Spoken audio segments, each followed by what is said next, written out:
the prayers of the Rosary, there is just a good example of the Babylonian traditional practices that were in Babylon at the Tower of Babel. What we want to do today is try to prove to you that what happened was in Pergamos, in Asia Minor, it was the capital city of that area. Julius Caesar was a friend of Attalus, who was the high priest of the Babylonian order. And when Attalus died, he bequeathed to Caesar his empire of the Babylonian traditions. And so what happened in Pergamos, Attalus died and gave it to Julius Caesar. Julius Caesar honored one of his gods with an idol of a wolf with little children suckling the breasts being fed there, because Julius Caesar was of the Etruscan order of the Babylonian religion. He brought from Pergamos to Rome these ideas and these practices. I mean, it's very clear to see, and you'll see it in this video. When Julius Caesar took those practices from Pergamos and brought them to Rome, you can read in Revelation chapter 2 that God says, I know where Satan's seat is. Think about that for a minute. It's because Julius Caesar took the mystery religion to the Roman Empire, and under the guise of the Roman Empire, the Romans were practicing these different traditional religious ceremonies. And now, all over the world, in India and China, there are similar practices. So Julius Caesar took it from Pergamos and brought it to Rome. I mean, Rome existed for about 450 years. When all the Caesars finally died, there was chaos in the Roman Empire, and a man named Constantine came to Rome, and he overtook the empire at the Battle of the Milvian Bridge, when in a vision he saw a cross saying, in hoc vinci, which meant, in this sign, conquer. Now, whether that happened or not, the vision, one thing's true, Constantine did conquer the Roman Empire, and for the first time in 300 years, he gave the Edict of Toleration, which made Christianity a tolerable religion, and all the Christians were allowed to practice faith in Jesus Christ freely. Yes, he did some good, but in time, as you will discover, what happened was Christians started mixing pagan Babylonian traditions with the gospel and the good news of the Lord Jesus Christ. And I believe, like many scholars today, that the church of Pergamos, now in Rome, has now been scattered throughout all the world under the form of the Roman Catholic Church. And I know that's hard to hear, but I'm going to prove to you that Julius Caesar held the title Pontiff Maximus. That was a title that Attalus of Pergamos got from his predecessors, who were themselves high priests of the Babylonian religion.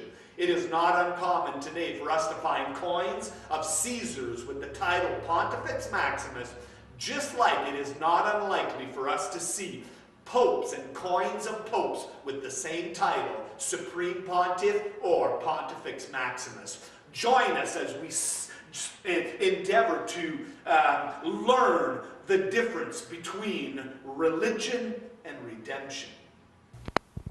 Coming of a new religion to a nation is never a sudden revolutionary act. Christianity had been known, of course, in Rome, but the Christians had been regarded as outcasts, mere meat for lions in the Colosseum.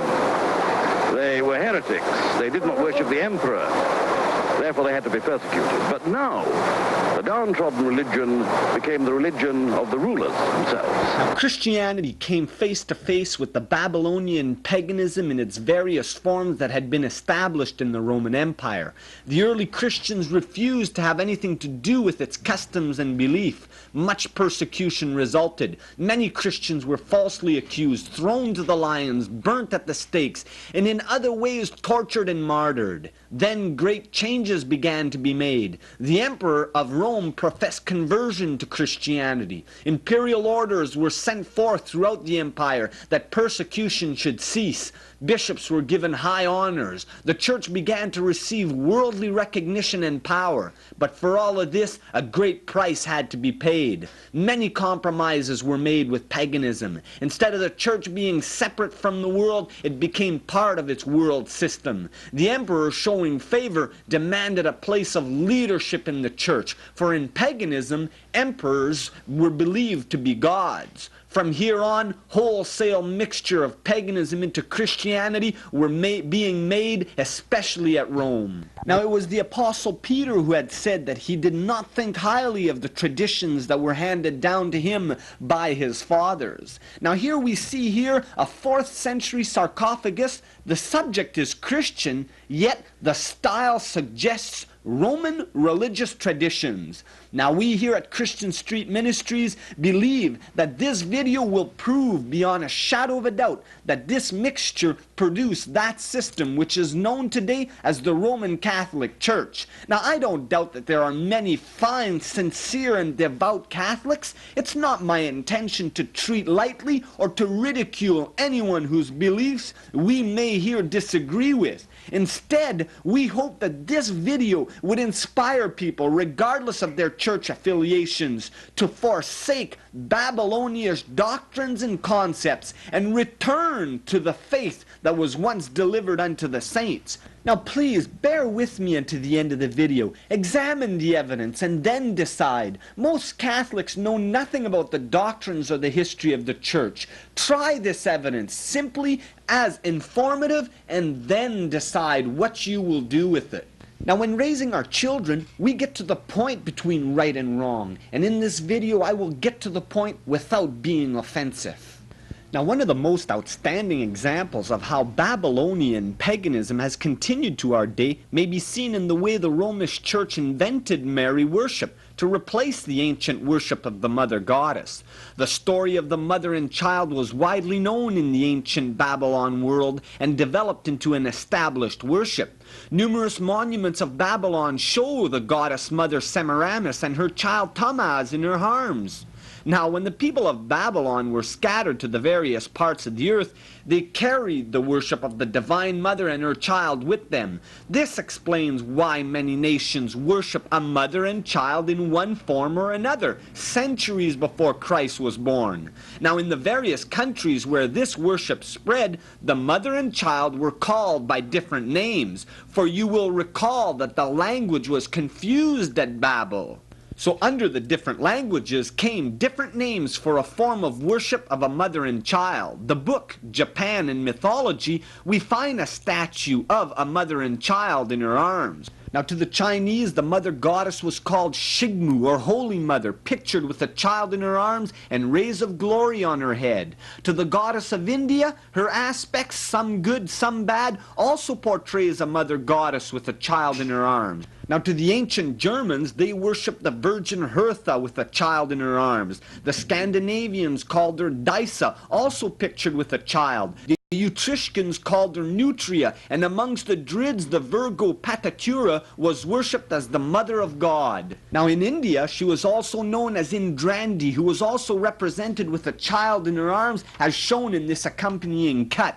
Now, the mother goddess was known as Epaphrodites and Ceres to the Greeks and Nana to the Sumerians. Sumeria is nothing but Babylon. Now, she was known as Venus or Fortuna in the olden days of Rome, and Jupiter was the child found in her arms. Now, for ages, Isis, the great goddess, and her child Iswara have been worshipped in India, where temples were erected for worship.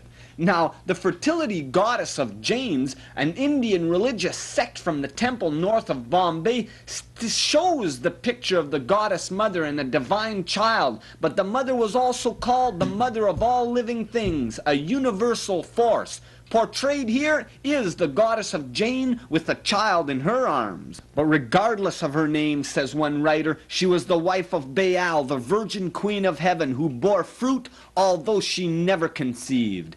Now, this accompanying illustration shows the mother and child Devaki and Krishna, very familiar today, Hare Krishna. Vishu was also known in the India world, also with a child portrayed in her arms. Examine the praying hands on this upcoming picture, a definite symbol that is universal with all different religions. Now when the children of Israel fell into apostasy, they too were defiled with this mother goddess, as we read in Judges 2:13. They forsook the Lord and served Baal and Ashtaroth. Astaroth, or Astoreth, was the name by which the goddess was known to the children of Israel. Now in Rome, she was called Sibyl from Asia Minor, and also found with a child in her arms. Now the idea that this Semiramis, Nimrod's